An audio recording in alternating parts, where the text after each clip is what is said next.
هذا سؤال وصلني من أحد التجار يقول لي شنو التقطير اللي سويته ومو حاب تسويه ثاني مرة؟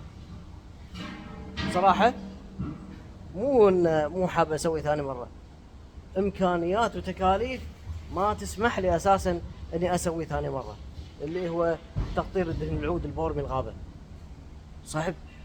صعب جدا. لما شريت على كل جدر حطيت فيه 20 كيلو بخور بورمي غابة درجة ترابل سوبر، صح طلع لي إنتاج وفير وطلع لي ريحة فخمة جدا، وخصوصا بعد ما تم إزالة جميع الشوائب منه وتصفيته على الآخر وطلعت ريحته الأصلية.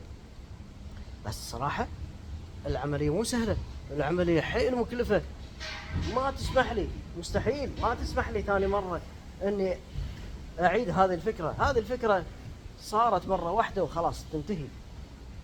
والدهن العود أساسا اللي أحد فيكم أساسا اللي راح يشتري ما ترجع لي ثاني مرة وتقول لي أخوي أبي كمية أكبر، لأن اللي راح أعرضه كمية قليلة وبس، بعدها راح أسكر عليه، البقية راح نحتفظ فيه. هذا شيء ثمين يتم الاحتفاظ فيه، ما ينباع بعد.